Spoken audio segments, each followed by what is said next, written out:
Sure. It says live now. It says live and recording. It says both on mine. Oh, okay. Well, hello. Welcome to everybody who is on YouTube Live, people who are in the Jewish Live Facebook group. Welcome to the weekly Moose Community Gathering. And this week we're going to be talking about the soul trait of enthusiasm. And we're also going to be tying it into Passover, which is a great tie-in. As many of you may know, the Hebrew word for Egypt is Mitzrayim, which means Narrow place. Narrow place, yes. And why is it called a narrow place? I think it's because of our exodus from Egypt. That narrow walk that we made through the Red Sea. That is a wonderful explanation. That's not the primary one that I've heard. Hadassah? The Nile was a narrow place. Nile was a narrow place, yes. It was also metaphorically narrow. In what way? As slaves. The lives were very narrow. Yeah, we had no choices. We could not go where we wanted to go. We could not control what we wanted to do or who we wanted to be. And so there's a whole, the Kabbalists had this whole metaphorical sort of spiritual liberation where we became free humans when we got out of slavery. So between those two themes, that's what we are going to be covering today. So let's just, as we normally do, just in the chat, in a word or two, tell me, how you're doing, what, either related to Passover or not.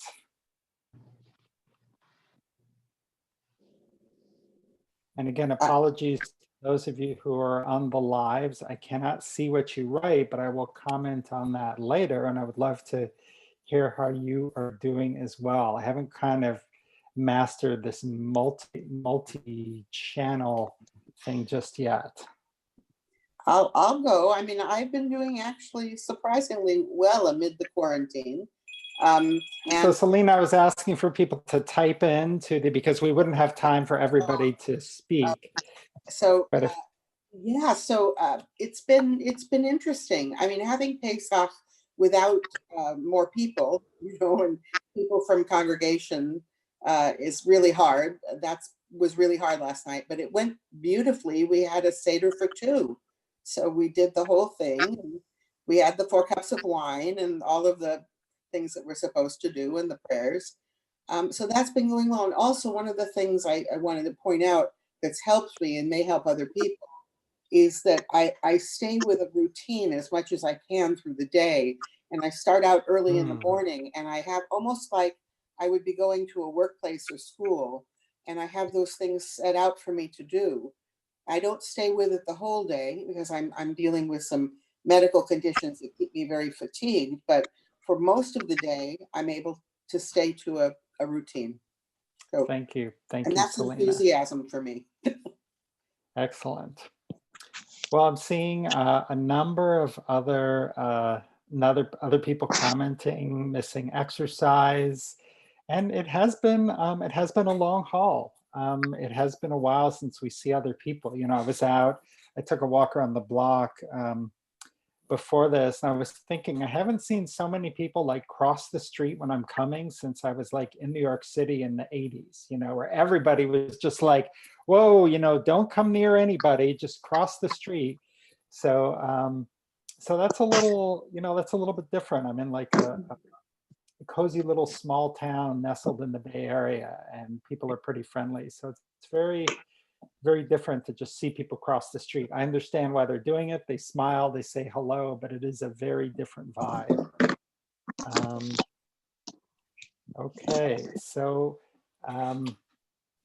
thank you all for your comments, and you can read them. Now let's settle in and begin with a meditation.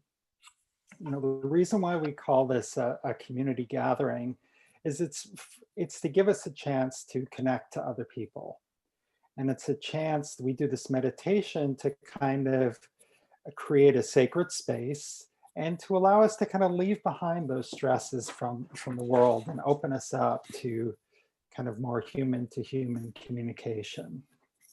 So let's all, and if you're new to meditation, this goes pretty quickly. So let's all just relax and close your eyes. And if you're watching on Facebook Live, as long as you're not driving, which you're probably not, you can also just close your eyes in your seat and take in a deep breath through the nose and hold. And exhale through the mouth and hold. And inhale through the nose and hold. And exhale through the mouth and hold. And as you go at your own speed, breathing in through the nose and out through the mouth, if thoughts should come into your head, just observe them and let them pass. Like watching a car move past on the road. Now is not the time for solving problems. Right now, all you need to do is inhale through the nose and hold, and exhale through the mouth and hold. And on your next inhale, say to yourself, Shema. And on the exhale, listen. Shema, listen. And Shema, we're listening deeply without judgment, without interrupting, without offering advice. In Shema, we are listening with an open heart. Shema, listen.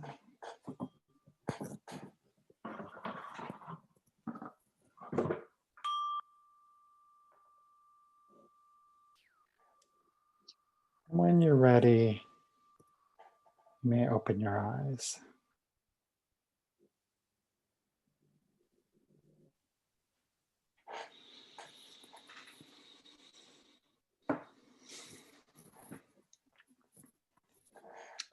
Well, friends, as we now get ready to start exploring the soul trait of enthusiasm, we always begin by looking at one of the 4 assumptions. So I am going to share my slides. Oh, you know what? Even before we get to the assumptions, last week, one of our members, Jack Zaffos, he was here and people were asking about the book of poetry he just published. So here's the information. It's called Lyrics from a Singing Stream, and I will share this information again at the end. Okay, so we've done our check-in. So the assumption that I want us to start with is that we all have free will, but it's not always accessible. As we're going to see, enthusiasm, a lot of it is about taking action. It's either beginning a task or completing a task. Both of them are important parts of enthusiasm. So to say that free will isn't always accessible, I think it's easiest for me to see, like, you know, sometimes I'm just really feeling sluggish, like it's just hard for me to kind of get going, or I know that something's important to do, but just for whatever reason, it's hard for me to get going. Also, I might lose my temper, and then some words come out of my mouth, you know, before I even had a chance to think about them. And I guess in theory, I had free will at that moment, but it sure didn't feel like it. So I would love to get some comments and reactions on this. Do you buy this concept about free will not being accessible? Do you think it's relevant, or how does that land for you?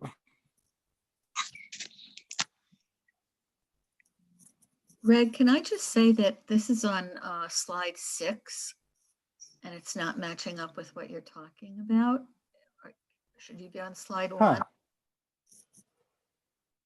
Do other people not see the assumption slide? I'm not No. seeing that. I'm seeing how we do it matters. Rabbi Shlomo will be explains. Is that the one you want to be on? No, It says slide definitely 6. not. Slide 6. Okay, thank you, Bonnie. Thank you, Let's try Bonnie. this You're again. welcome.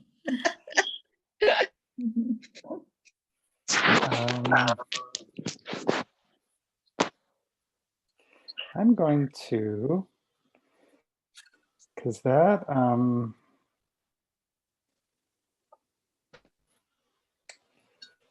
oh, this is interesting.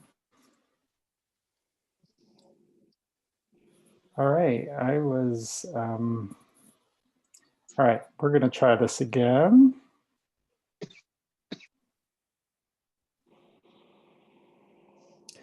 And now I'm hoping you will see a slide which looks a little more relevant.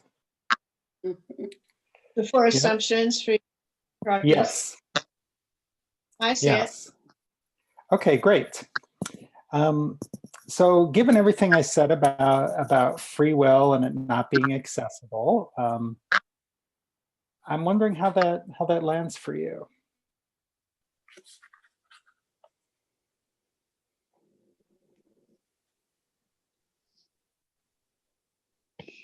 I mean, I find that actually very relevant for me personally, because I have a chronic health condition that oftentimes, regardless of whether or not I want to be doing something, sometimes I just can't. And there's always kind of an internalized ableism that comes up there where I'm like, I really have to fight against judgments of myself as lazy when I really just don't have the ability to make those steps, you know. Thank you, Andrea. I listen with an open heart. Yeah, feeling that kind of self-judgment when we can't do something. And I'm sure I saw some other nodding heads. Other thoughts, other ways this feels relevant or not relevant to you? Well, it does to me too, in terms of much of what Andrea was saying, because my kind of medical conditions also preclude me from doing a great deal of what I want to do and have kept me from working now for quite some time. So it's very, very difficult for me to say, well, yes, I have free will to do this, that, or the other thing, but it can't always happen. And Yeah. a lot of times before this quarantine and our Zooming that we're doing, I actually couldn't make it to various meetings and things. And now what I'm finding, and that's why I was so enthusiastic about this, because I now have socialization and intellectualization and many things going on all through Zooming. It's gotten really better and I can make most of these meetings. So that's good. But otherwise, it's been very hard, very hard. Thank you, Selena. I have 2 thoughts about this. And one is that motivation plays a big part in this, about exercising free will. I believe it's there, but I'm struggling with motivation right now. And the other side of it is that there are times when I just try and try and try, and I feel like something is blocking me, that nothing is really working. No matter what I try, it doesn't seem to come to fruition. So that's kind of hard too. And that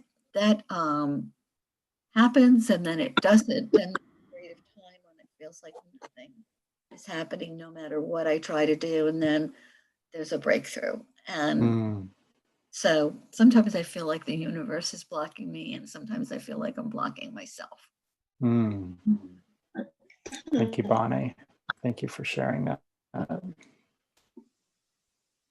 I'd like to share what I see with this from my own perspective, of course, is when I have inertia and I'm not focused, then I have to step back and say that I'm in an unproductive state. And what has worked in the past for me to create a sharpness and a clarity. And for me, it's if I use my time to meditate. And if I do, and because I've been doing this for many years, if I do it for half an hour, let's say, I notice an incredible sharpness, a calmness, and a vision of clarity. And so different from the half an hour before I got started, which was I was drifting and I was ruminating and the mind was not clear and I was feeling like I didn't want to do anything. But I'm familiar with that. And because of the times that I know how to get out of it.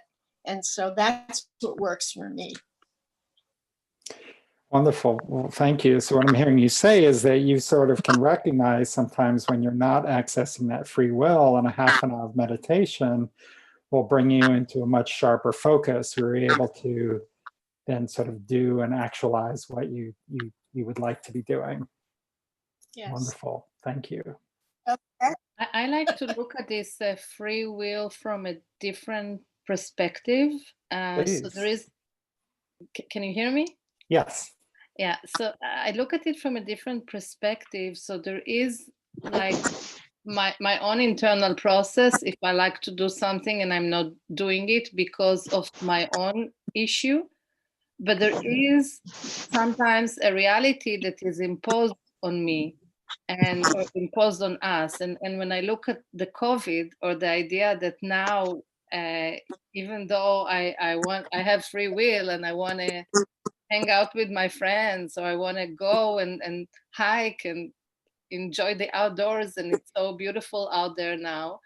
I'm restricted to be there inside, and which means that I have free will to do, but the external reality is like the Mitzrayim, or the narrow, this narrowness that puts me in a place that I cannot move.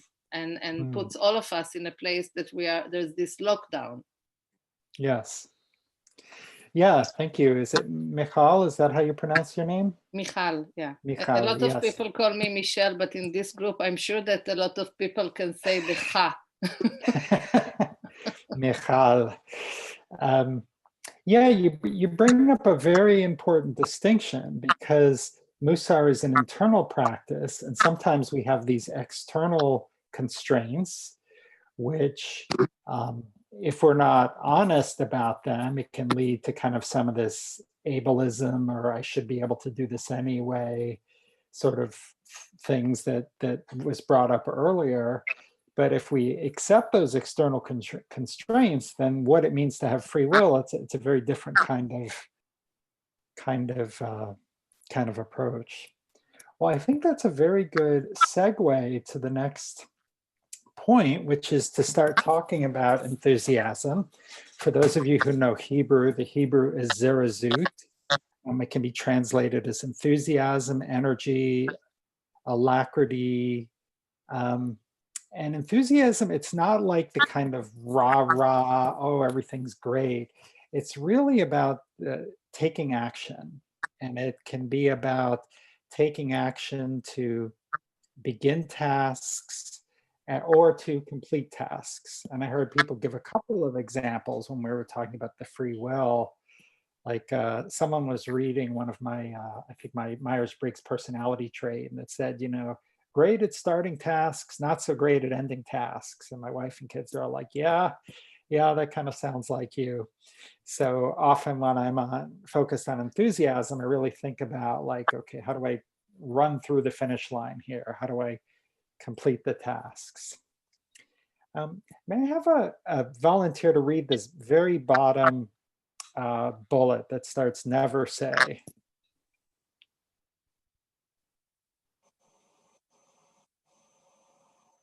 I'll read it because it really strikes me. It strikes a personal chord with me. Never say when I am free, I will study, or you may never be free. Thank you. And what's the personal chord it strikes for you? Well, I oftentimes say, oh, I'll get to that when I get free up some time to do it. Mhm. And that time never comes, and I wind up never doing the thing that's usually pretty important. So I think something else is getting in the way. I think it's an excuse. Yeah. Michal. Yeah, I just want to add it. So enthusiasm in like the way we look at it in Hebrew, we say itlahavut, and the word itlahavut, the root of the word itlahavut is lahav, lamed hey bet, which is lehava. It's like fire. It's like inner fire that is so like embedded in someone and imprinted in someone that. So when I'm free, I will study. For you, may never be free. What does it mean if you have this inner fire in you? I'm just kind of having I'm questioning this in the light of this inner fire, that if somebody has it, what do they do with it actually?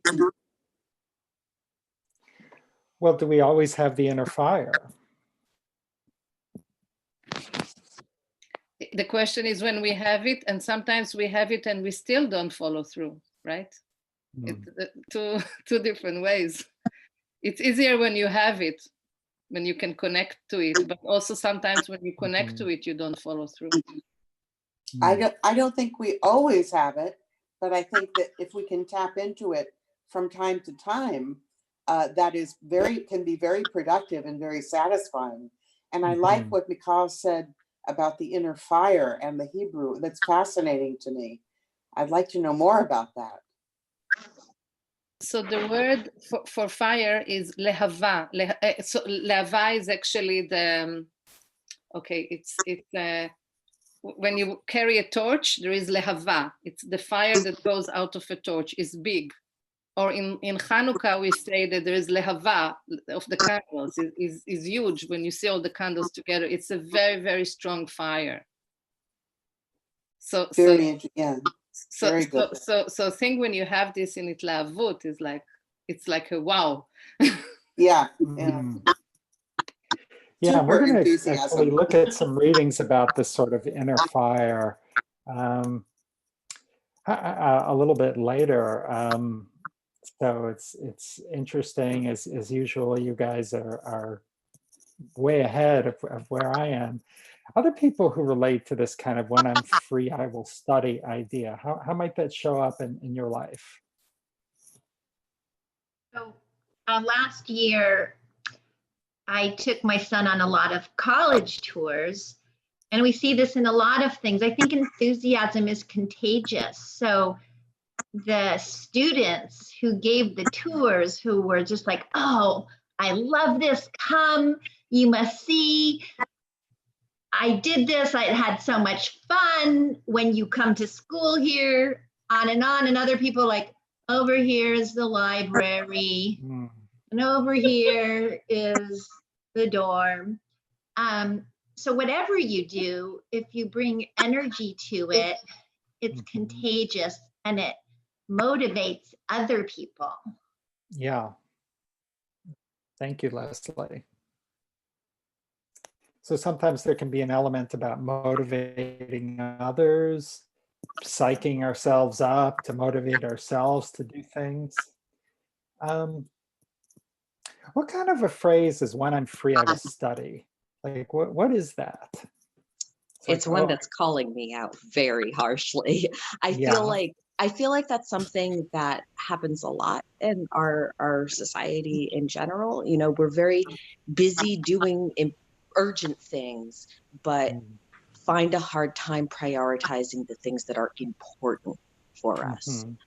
So a lot of time, the way we spend our time doesn't really reflect what we value most. It more reflects kind of what is either urgent or easy. I find a lot of my friends and I, we've been attempting to use this time period to kind of refocus and think about, you know, how we're spending our time, you know, Mm. actually crack open that to be read pile instead of scrolling through Facebook again, or, you know, pick up a new hobby.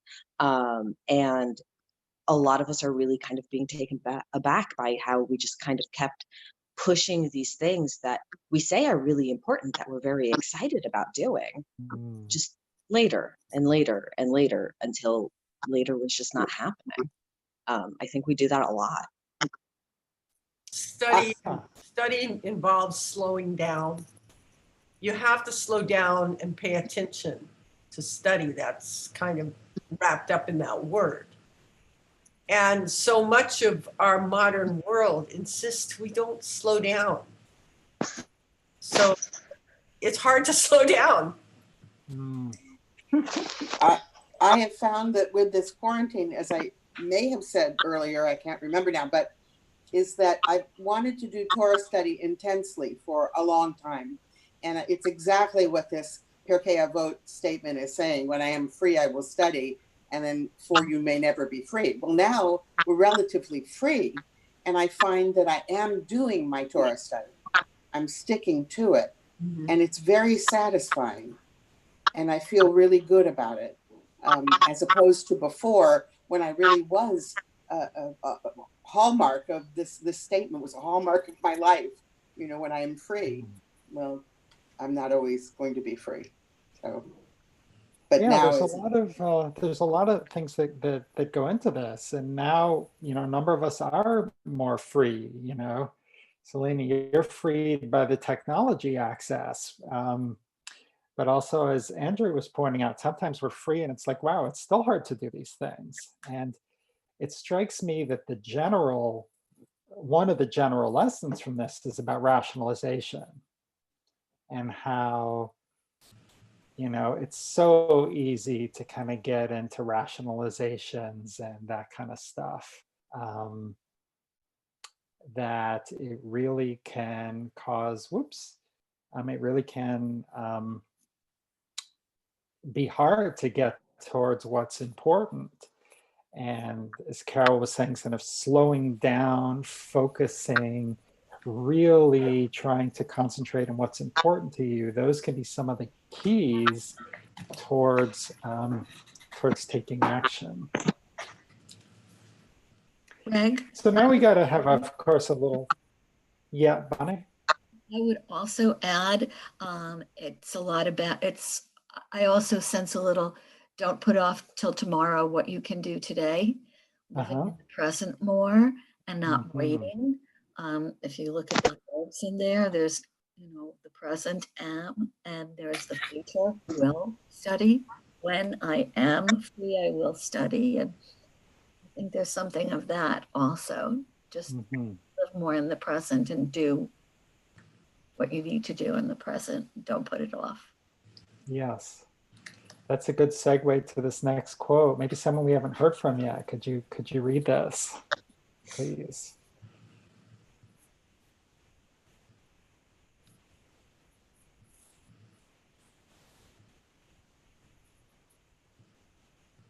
Someone Okay, I will. I can do it. The sages of blessed memory exhorted us, and you shall watch over the matzot. If a mitzvah comes to your hand, do not delay its performance. Literally, allow it to become a chametz. Thank you, Carol. So there's this teaching that when you're making matzah, it has to go in the oven within 18 minutes of the water being added. And you have to really watch it. And so it very much has this quality, like Bonnie was talking about, okay, we gotta we gotta get on it when we're making matzah. We can't take a phone call. We can't, take a break and chat. Like, we really have to kind of get things done. So what's the general principle that's being suggested here?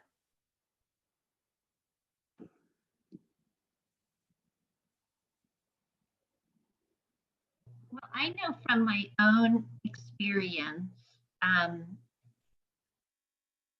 we get announcements from the synagogue about people who have passed away or a new birth.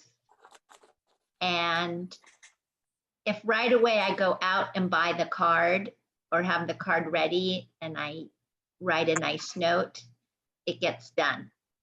But if I say, oh, I'm going to do it tomorrow, then those cards rarely get sent, because then tomorrow becomes the day after. And then it's like, oh, it's been so long. It's kind of embarrassing to send it now. And the same thing if somebody mentions a charity they're involved in and you're going to, you know, write a check or go online to the PayPal. If I do it right away, it gets done. And if I wait till tomorrow, I'll say, well, it's for the dog charity, but I kind of like cats better. So I'll, yeah. Anyway, so for me, if I just get right on it, it gets done. And if I wait a day, then I come up with an excuse. Then the rationalizations start to set in.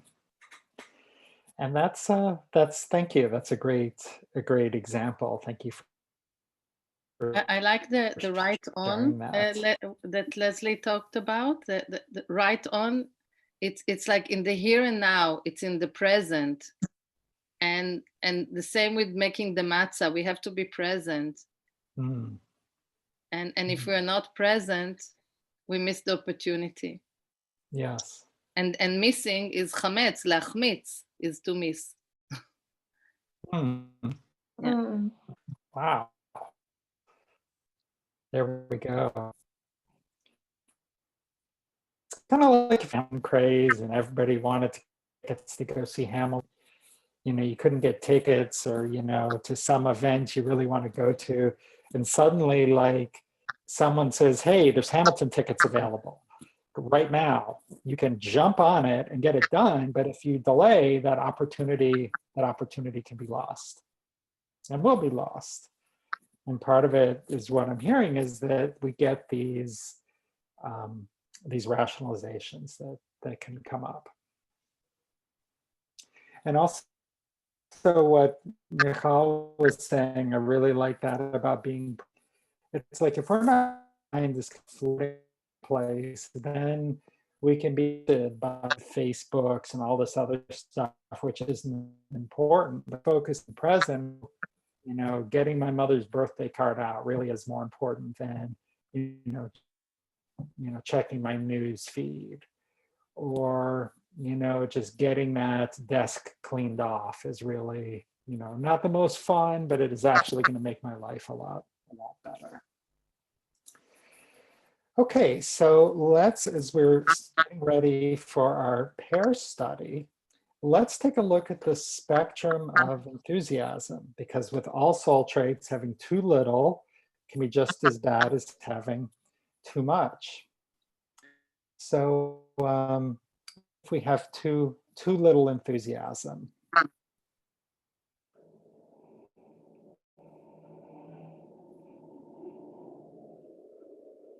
well, with too little enthusiasm, we get nothing done, or virtually nothing done.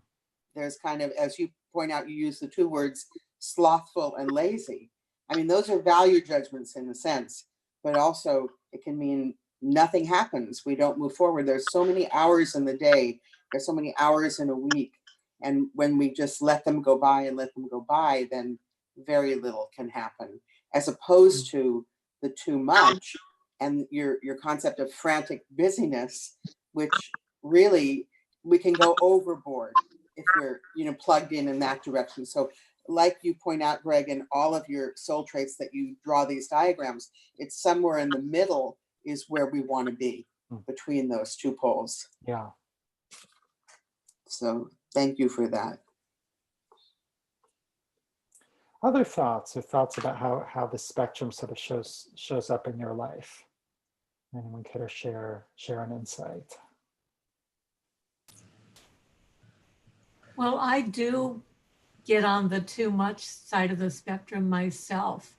I feel like I have 100 balls in the air all the time, and I'm always chasing myself around the corner, and I almost can't get all the way through any one project because I have to complete, you know, all 5 of them by the end of this hour or something. So that is not necessarily the end you want to be on either. Sounds like And the frantic busyness can lead to Absolutely. sloppiness, for one thing. Yes. And it can also lead to thoughtlessness. You do things without thinking because you're trying to do them so quickly or pack so much in. So Yeah. I've been trying to pare back on that. Mm. Multitask less. Do It can fewer also projects. it can also result in you getting so excited about something, you run right over other people, you don't listen to them, you don't take time for them, and you hurt people in the process. Enthusiasm can be catching, people can catch fire with it, but it can also be, well, you can get burned by it, I guess is the best. Yeah. Worse yet, burn other people. Great insight, Carol. Yeah, if we're not bringing people along, this is for me the greatest idea in the world, and yeah, I'm going to do this, but everyone else thinks it's a terrible idea or it's not practical. And if I'm like pushing and pushing and pushing, then that's all kinds of people can get singed along the way. Yeah, that reminds me of like humility about taking up too much space. There's the quote. So when you have too much enthusiasm, you're taking up too much space, and your bubble doesn't allow other people's bubbles to float along too. Thank you, Leslie. Great time there. Absolutely. How does this mantra, make the most of each moment, how does that tie into what we've been talking about? Well, to have enthusiasm for the moment, to experience the moment and to relish each moment, to try to achieve that.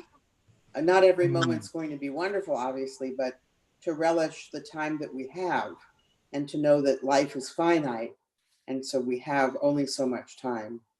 And I tend to think about it that way. So that makes sense. We only have so much time, making the most of it. Absolutely. Any other thoughts? To me, brings up a little bit what Michal was talking about too, which is staying present. Is instead of just sort of sitting around, moping on the couch and reading, more COVID statistics, or instead running around, clicking through a gazillion posts on Facebook, being present and centered and saying, what is it that I can do right now which could actually bring joy to myself, some joy to other people, do something that's kind of important and meaningful as opposed to just skating along.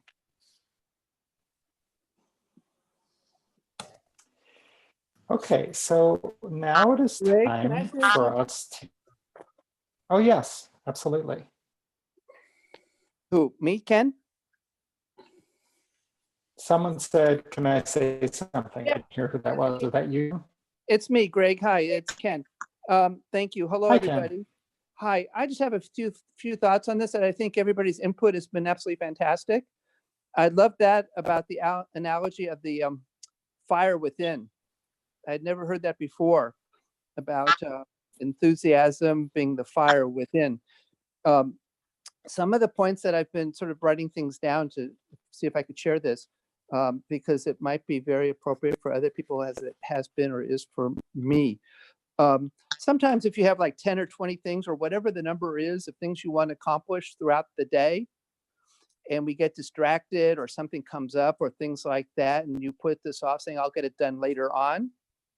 And then what happens is like the afternoon comes, and then all of a sudden you have all these things that you wanted to get accomplished like in the morning or during the day. All of a sudden, like you use the word, you get overwhelmed towards later of the day when you talk about all the balls to be balanced and things like that. And one thing that I heard some time ago, and it's really true, there's such a difference between being busy or busyness versus productivity. So many people are very, very busy doing things, and yet it's not a matter of being productive or accomplishing what's important. And one of my favorite sayings that I came up with long ago, and I think it's an important one, is what matters most matters most. And it's simple and yet very profound. And I think that applies to a lot of people. And one last thing I wanted to share, this happened for me yesterday. You know, we learn so much about ourselves being in the shutdown type of situation where we're locked in, you know, versus productivity, or we can do things for, you know, self or for others, or things like we've been wanting to do, the idea of study or whatever it might be. It's up to us what gets done. And sometimes when it's not getting done, it gets, I think, more and more frustrating. And I've gone through the ups and downs where I'm really feeling productive and really feeling energetic. And sometimes I'm feeling really sluggish and disappointed, actually depressed, thinking I'm not getting done what I really want or need to get done. One thing happened yesterday, and I wanted to share this, and I'll drop the microphone. And that is towards the, just before the Seder last night. And I was feeling sluggish because so much I wanted to get accomplished, and I felt like it wasn't getting done. And then the Seder was coming up, and my energy was down. So much is it's so much to be said about energy with the enthusiasm. And people have different energies. That's one thing I wrote down. That's so important. I could be extremely enthusiastic about something. Hey, Ken, I want to just be respectful to everyone's time. So I don't know if you could just maybe share your story. I love hearing this, but I want to make sure that we have time for everybody. Okay, 15 seconds. Okay. Everybody's energy is different. When somebody's very enthusiastic, doesn't mean that the other person's going to be very enthusiastic.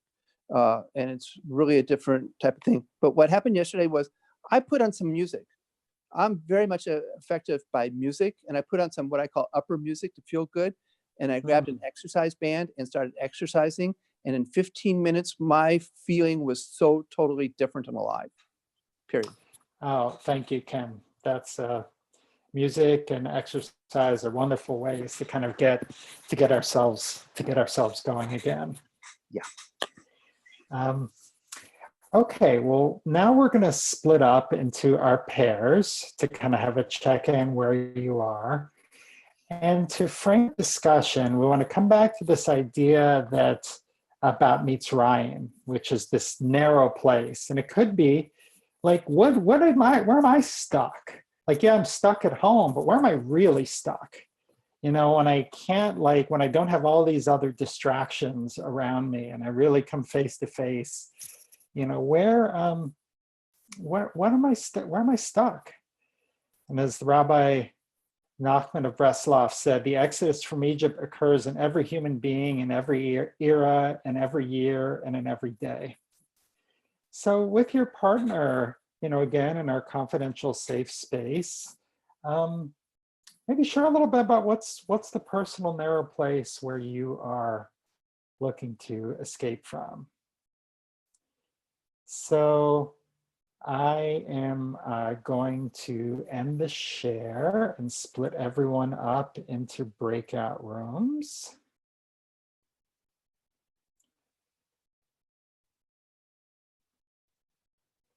Okay, so now you should get something on your screen which says,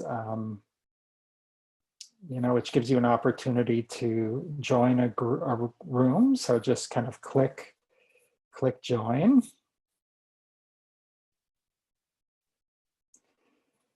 All right, everybody is joining. Almost everybody has joined here.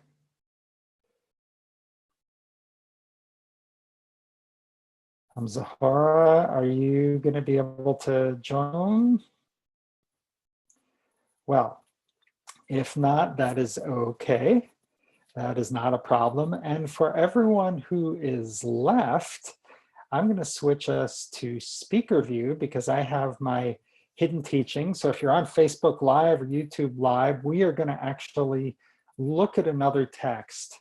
And I am going to just share the screen real briefly again to show you what that text is.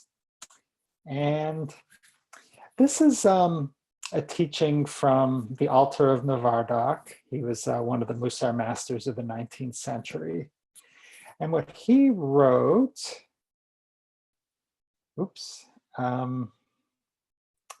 what is going on in breakout room 7? I'm going to have to put that off for later. Okay, so what I am hoping is that you can see this quote is that it says that a person can completely change in one moment. And the ability is not, why do I have a feeling that that is not showing what I wanted to show? Hi. Okay. I didn't Yeah, have anyone in my breakout room. you did not. Okay. Let me stop the share and let me send you to another room. Thank you. Let's see.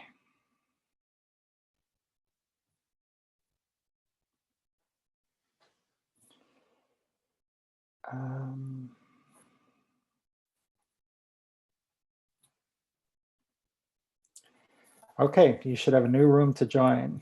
Thank you. You're welcome. Okay, everyone. This is actually a room that I was before. There was nobody there.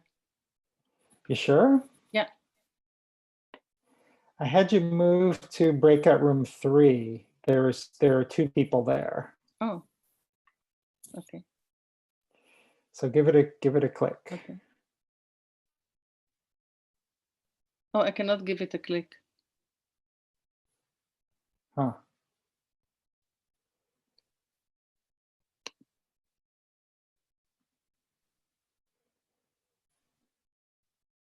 All right, let's try this one.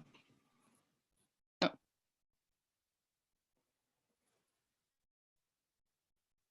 Great. Okay, so we're going to go back to the hidden teaching. And in this hidden teaching, yes, this should be correct.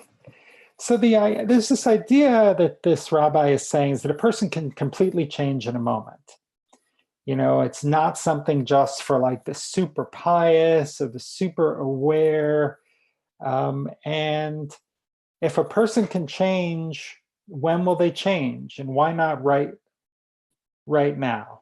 And why even try to wait for all the worries and the other issues to go away that we've talked about? So, you know, there's this, and as it says in bold, there's this interesting idea. Well, there comes a time when you have to decide and make a break with the past. So let it be right now. So that's something I think we should all think about, because I think this is something that's really easy to say, hey, just kind of do it and just go ahead and make it happen. And there are some spiritual teachers who teach that way, like Eckhart Tolle, who's one of my favorite authors and one of my inspirations. He said that he was in a deep depression and he just suddenly sort of had this moment of enlightenment where he realized, hey, you know, things are pretty, you know, things can be okay, but I don't need to dwell on all these negative things. And he changed in a moment, and he trains people and teaches people how to make that sort of change. But I personally think that's a bit of an exception. And I think that, you know, if you say, well, if I can't change all in this moment, I think that can be too high a bar for some people. And that can lead to kind of self-judgments and self-esteem issues and shame, which can actually make it harder to make those changes. Especially if you know, because we all have baggage and things that are holding us back. You know, if someone has experienced some childhood trauma, either with like a capital T or with a small t, whether it was a yelling parent or a parent who was physically abusive, that can create programs and tapes that run in our head, which just don't go away. And sometimes we need either professional help to make those changes, or we need just a a gradual spiritual practice like Musar, where we will continue to make changes over time, where we make small incremental changes. And that's the way that I like to operate. When I was a workaholic, I was working 90 hours a week. I couldn't stop working on a dime. And I used to coach people who tried to do that. It's like, okay, I'm gonna stop at 5 o'clock. And that was a disaster. It caused a huge amount of change. But what I was able to do, and the one thing I was able to do in a moment, is I decided that I'd had enough. And I decided I was going to change. And when I made that decision, I instituted a series of small, gradual changes in order to bring that about. So I'm going to stop. I'm going to close the breakout rooms so that people can start to come back, because I do want to get to the teaching about, I want to hear from everybody, and then I wanted to talk about this issue of the inner flame, which had come out before. Once again, people are taking their time coming back, which I think is wonderful. That means that these were meaningful discussions and conversations that were taking place. But I want you to think about, your own experience with change. Are you like a cold turkey kind of person where I'm just going to stop, I'm just going to change on a dime? Or are you the kind of person that needs to do things a little bit more gradually, and that you can sort of gradually make changes in your life? We're starting to see people come back. Hello, Selena and Carol. We're going to see everybody else in about 2 seconds. And boom, here they are. Welcome back. So I was just talking, and if you go back and watch the recording, you can see my comments on this. But there was a quote from a rabbi who said that people can just change in a moment, and I'm a little bit skeptical about that. But I'd love to kind of hear, how was your conversation? And from what you talked about, do you think that we can just snap our fingers and liberate ourselves from a personal Mitzrayim? I don't think it's as easy as snapping our fingers. But I think Carol and I had a very good talk. Great. Thank you.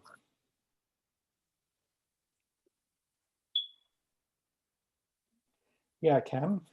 Yeah, hi, Greg. Yeah, I mean, I've heard the saying long ago that a transformation can happen in an instant. Mm-hmm. Okay, I mean, whatever that might mean for somebody.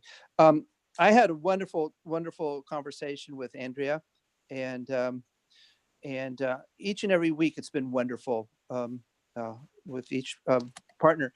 But we're talking about one thing that's important for, I think, everybody. It's an important issue, and that's sleep.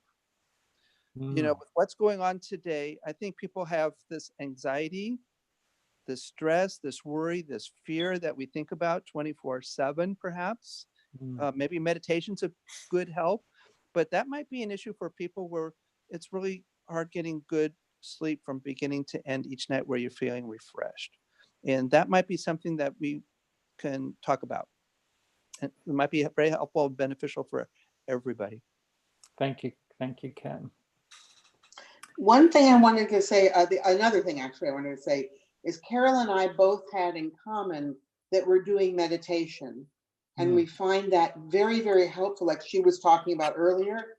And I too find that the clarity from that after 20 minutes of meditation, I'm not touting one over the other. I happen to do TM. I was trained in that when I was like 18, 19. So I still do that. And the clarity I get is just really wonderful. I mean, set my whole day on a course that's much better than without it. And another thing she was saying, I don't want to take away from anything she's going to say, but that I found very interesting is that without it, she finds that the same kind of thing happens, that she has. It's amazing what it can do, and the wonders of that, and just being able to quiet the mind and focus on it. Thank you, Selena. Sure. Yeah, that came up in our conversation too. And I think part of the real value of meditation, and this is coming from someone who doesn't do it nearly as often as she should, is that it can really help us bring out whatever is troubling us on a subconscious level. Because a lot of times, you know, our Mitzrayim, our narrow places are places that we are not looking at what we're thinking and feeling because they're distressing. And a meditative practice, as well as other different practices, can really help actually open that up for you. Yeah, that's wonderful. If we're not willing to kind of look at the walls of our narrow place, then we're going to keep wandering around. But you know, I think that's a wonderful point, that a meditative practice is one tool where, well, we start to meditate and all of these thoughts and all these things start coming up, and paying attention to those. It's like, wow, I remember when I first started taking yoga 20 years ago, one of the first like Shavasana meditations, like all these thoughts came in my head. And I'm like, wow, I'm really upset because someone I knew was getting divorced. And I just did not, that was not like at all on my mind. And I realized just how much that was bothering me. And when I knew that, it gave me tools to deal with it. All right, we have just a couple of minutes left, and I promised to say something about this idea of this inner flame that came up. I am going to share. Okay, this was from the hidden teaching. We're going to do a visualization, and I'm going to read this to you, and then we're going to relax into a meditation. So this was from Moshe Chaim Luzzatto in Path of the Just, incredible Musar book, where he wrote that just as enthusiasm can result from an inner burning, so can it create one. That is, one who perceives a quickening of their outer movements conditions themselves to experience a flaming inner movement. So what was he talking about there? What does it mean to condition yourself to, what is he talking about here?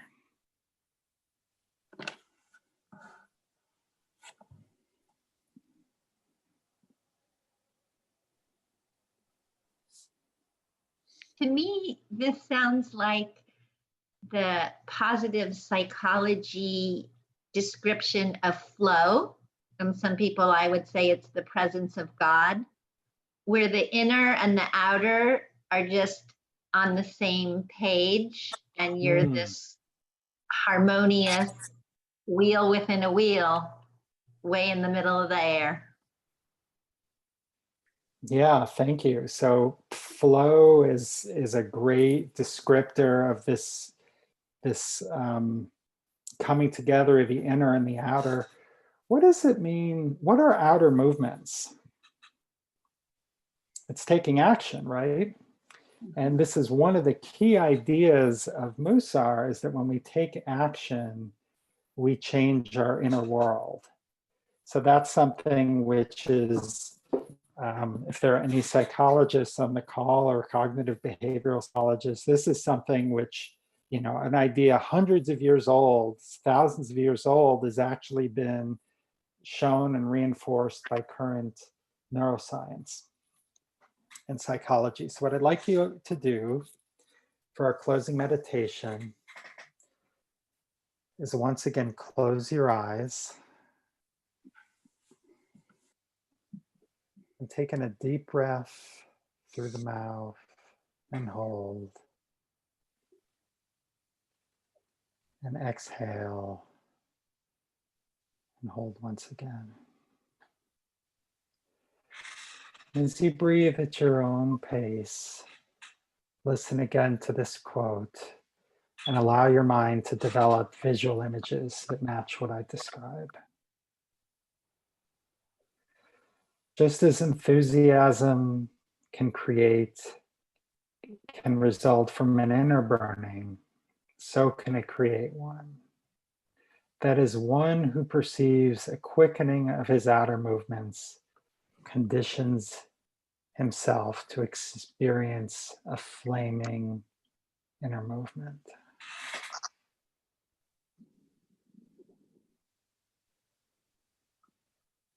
See yourself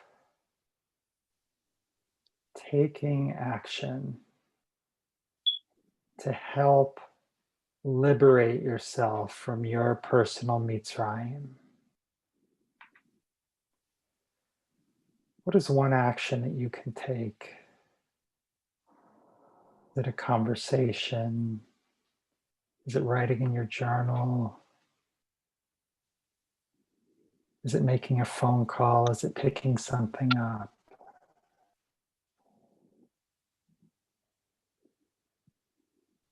When Moses saw the burning bush,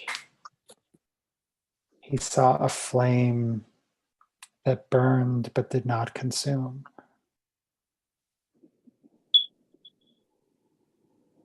Moses was given access to a plane of reality that maybe all of us could see. What if we were all covered with a flame that burned but does not consume? See yourself taking strong, decisive, thoughtful, and considered action, powered by this flame that burns but does not consume.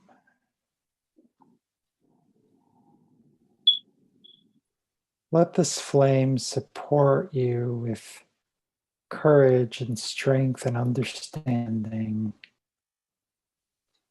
to take a look at that narrow place. And as the pillar of fire led our ancestors, let it lead you to personal liberation.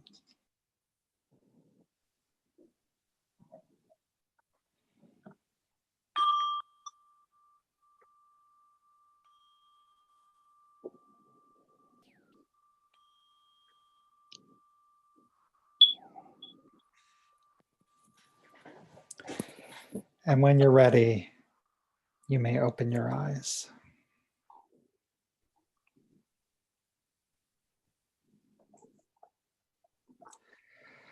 I want to thank you so much for being here with us again this week, whether you are participated in the Zoom or whether you were on Facebook Live or YouTube Live or you're watching the recording.